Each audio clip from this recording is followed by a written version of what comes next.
नमस्ते, मेरा नाम है चारू सिंह और लाइव लॉ में आपका स्वागत है। अगर कोई व्यक्ति आपको न्यूज़ या आपत्तिजनक तस्वीरें आपकी मर्जी के बिना भेजता है तो आप क्या करेंगे?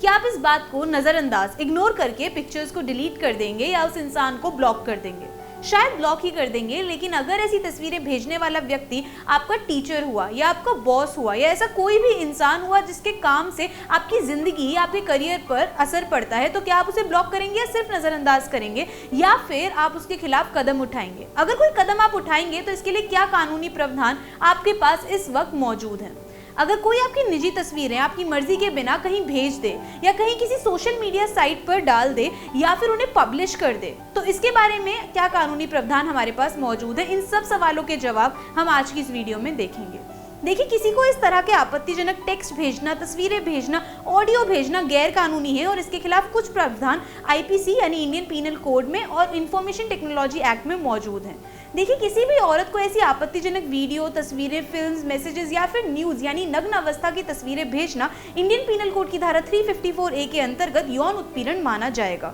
यानी अगर कोई एक आदमी एक औरत की सेक्सुअल फेवर्स मांगता है या उसका बॉस उसे कहता है कि ऐसे मैसेजेस के बदले वो उसको प्रमोशन कर देगा, तो ये भी यौन उत्पीड़न ही माना जाएगा, क्योंकि सेक्सुअल फेवर्स माने गए हैं। और यहाँ पे उस व्यक्ति को 3 साल तक की सजा हो सकती है और जुर्माना भी भरना पड़ सकता है या फिर दोनों करने पड़ सकते हैं। और ऑब्सीन यानी गंदे या पोर्नोग्राफिक मटेरियल या सामान को इलेक्ट्रॉनिक फॉर्म यानी इंटरनेट की मदद से भेजना एक कानूनी अपराध है। आईटी एक्ट की धारा 67 के अंतर्गत अगर कोई व्यक्ति अश्लील तस्वीरें या मैसेज इंटरनेट के माध्यम से डिस्ट्रीब्यूट करता है यानी फैलाता है लोगों में, या बांट देता है या डिस्ट्रीब्यूट करवाता है या बंटवा देता है, तो उसे 3 साल तक की सजा हो सकती है और 5 लाख तक का जुर्माना भी भरना पड़ सकता है। लेकिन अगर यही व्यक्ति इस अपराध को दोबारा से दोहराता है तो उसे 5 साल तक की सजा हो सकती है और 10 लाख तक का जुर्माना भी भरना पड़ सकता है। धारा 67A के अंतर्गत अगर कोई भी व्यक्ति अश्लील चीजें जैसे अश्लील वीडियो, फोटो या टेक्स्ट को इंटरनेट के माध्यम से प्रशासित यानी पब्लिश करता है या कहीं भेजता है या डिस्ट्रीब्यूट यानी बांटता है, तो उसे 5 साल तक की सजा हो सकती है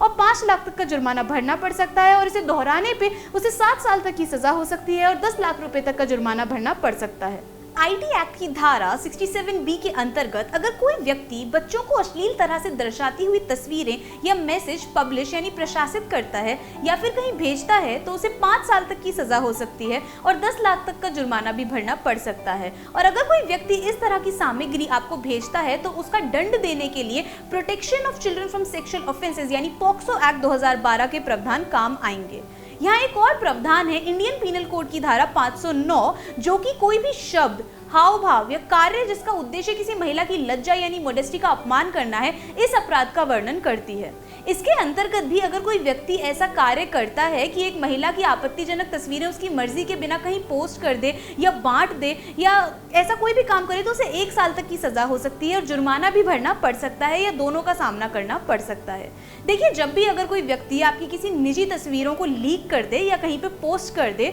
तो इसके 2 कारण हो सकते हैं। पहला ये कि आपके फोन या डिवाइस में आपकी कोई निजी तस्वीरें हो सकती हैं जिसे किसी साइबर क्राइम यानी इंटरनेट के माध्यम से होने वाले क्राइम की वजह से किसी और ने लीक कर दिया है या किसी और के पास ये तस्वीरें चली गई हैं, या ऐसा हो सकता है कि आपने किसी पे भरोसा करके ये तस्वीरें उन्हें दी हो और उसके बाद उन्होंने इन्हें कहीं पे पोस्ट कर दिया हो। देखिए, जब आपकी ऐसी तस्वीरें सोशल मीडिया पे कहीं पे आपको मिले या लीक हो जाए, तो सबसे पहले उन्हें डिलीट करने से पहले आप उनका स्क्रीनशॉट ले लें ताकि शिकायत दर्ज कराने में आपको आसानी हो। उसके बाद अगर अपलोड करने वाला भी आपसे इस बारे में कोई बात करता है या आपको धमकाता है, तो आप उसका भी स्क्रीनशॉट लेके अपने पास रख सकते हैं। इसके बाद आप 3 जगहों पर शिकायत दर्ज कर सकते हैं, जो कि है cyber cells, the national commission for women, या वो सोशल मीडिया वेबसाइट जहां वो तस्वीरें दिख रही हैं, जहां वो सर्कुलेट हो रही हैं। और जहां आप रहते हैं अगर वहां पे कोई भी साइबर सेल मौजूद नहीं है, तो आप नज़दीकी पुलिस थाने में भी जाकर शिकायत दर्ज कर सकते हैं और उनकी कर्तव्य है, उनकी ड्यूटी है कि उन्हें शिकायत दर्ज करनी ही होगी। और नेशनल कमीशन फॉर विमेन का भी कर्तव्य है कि वो विक्टिम यानी पीड़ित की मदद करें पुलिस के साथ तालमेल बैठाने में, और वो इंक्वायरी की एक कमेटी बिठा सकते हैं या सबूत इकट्ठा कर सकते हैं या गवाहों से पूछताछ भी कर सकते हैं। यहाँ इंडियन पीनल कोड की धारा 354C भी लागू होगी,